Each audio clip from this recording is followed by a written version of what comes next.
Hey everybody, it's Katie. Are you approaching your first birth, or maybe even your second or your third or your fourth, and you're starting to get that oh so familiar feeling of fear creeping into your brain because you know what you're about to have to go through, and that is labor and delivery? I want to talk about that word fear, false evidence appearing real.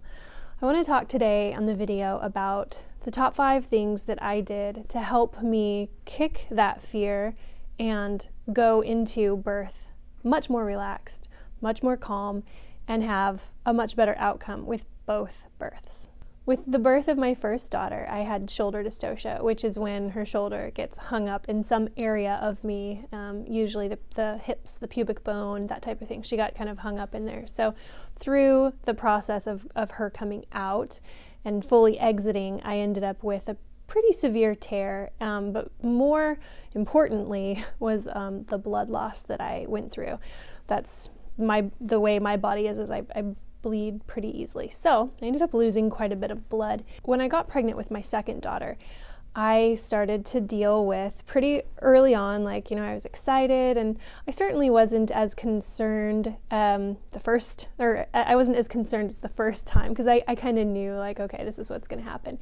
But I definitely started to feel that fear kind of creeping in, because it was okay, I had a supernatural childbirth. Am I going to have another one? Do I just get the one? Or am I going to have shoulder dystocia again? My doctor told me with the second that typically if you have it once, you're likely to have it again, because more often than not, it's the way that your body is shaped, the way that my hips are. I can't afford to be pretty much in bed for 3 months because I have a very active 4-year-old, or she was going to be 4 at the time when my second daughter was born.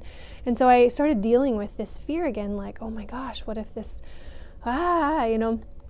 And so today's video is, I wanted to share with you that we kind of narrowed it down to the top 5 things that I found were really helpful for me in working through and confronting, most importantly, confronting that fear and then working through it, and just kind of kicking those mind monkeys off to the side so I could focus on more important things.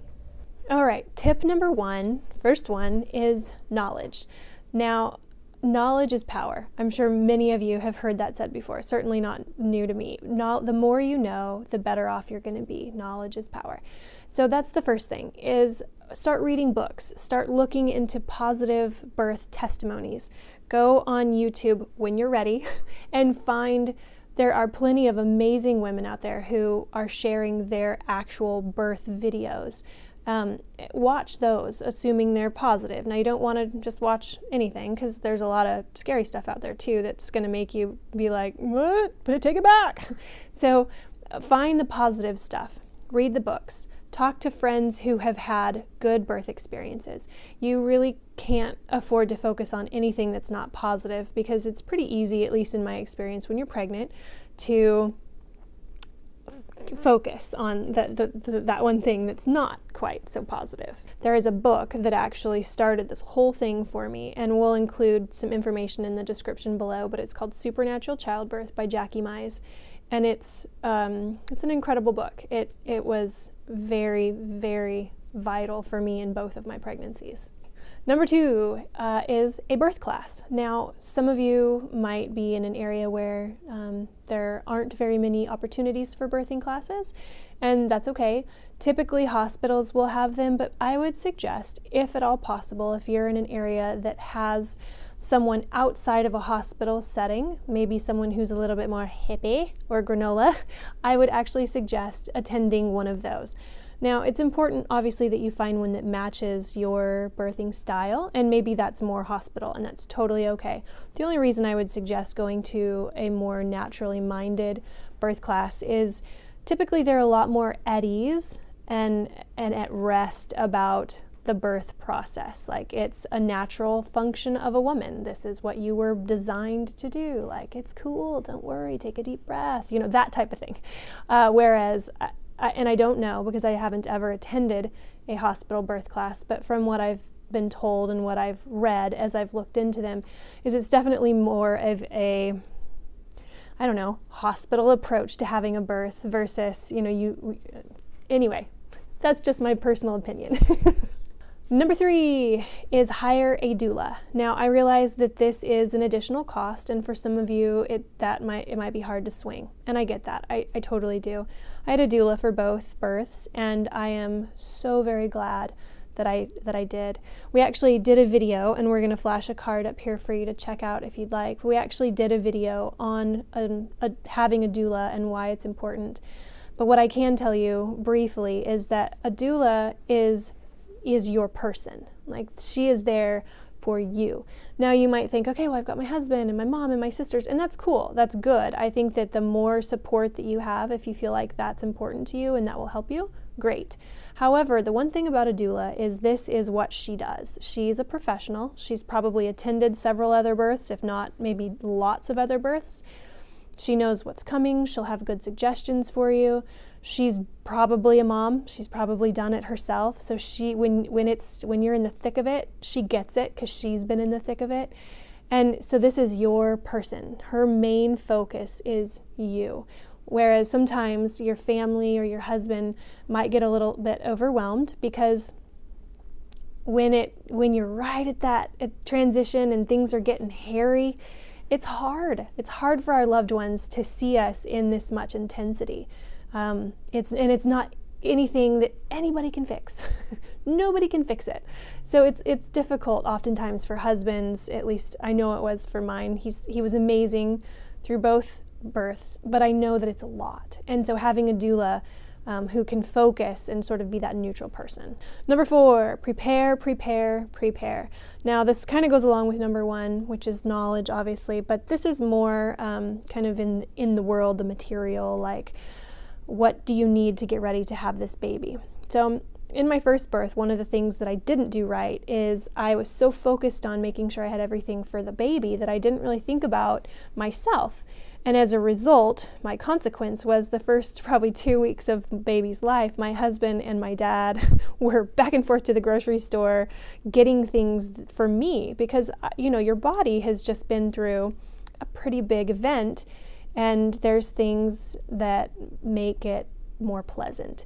So preparing in my mind looks like a postpartum basket. Get stuff that's going to help heal and ease and comfort and ice and that type of thing. Get the stuff that you're going to need for your body and have it all ready to go sitting at your house. So when you return with your baby, you've got all of this goodness, right? If you have an older child, look into finding someone who can do play dates with your kiddo or take them out to go do stuff. So then that way, while your energy is naturally focused on this brand new little person, that eases the guilt, at least it did for me, of, you have your other baby who all of a sudden doesn't look like a baby anymore, by the way. They look huge. But there's that guilt, like, oh my gosh, what am I, blah. So it's nice to have things for them to do lined up. Meals, have someone do a meal train for you. Or if you're not into that type of thing, do some freezer meals. Have a friend come over and you guys prepare some freezer meals. But this is preparation because I don't know about you, but if I have a lot going on, sometimes I take it from here, from right where I'm thinking, and just kind of push it back here. But that doesn't mean it goes away. It sits back there and it festers, right? And so my anxiety, it's not forefront, and I can focus and I can live life and I'm fine. But back here, there's still stuff festering. And so that is where how am I going to feed my family? What am I going to do with my older child? What if my vagina hurts? How am I going to deal with that? Like, that's all stuff that if you let it fester, it's also going to build that fear and that anxiety, which is stuff that you're trying to get rid of. Number 5 is Jesus. First and foremost, and most importantly, I saved the best for last. But let me tell you, if you don't have any Jesus, get some. Ask him to be a part of this process, because while I had the 2 supernatural childbirths, and I am very grateful and amazed and happy, how many of you understand that it really wasn't much me, but it was all him? The part that I played in this was being willing to come to him when I was afraid, and being willing to say, you know what, I don't understand how this is going to work, and I'm pretty freaked out, but I'm going to give this to you. I don't know what to do. Help.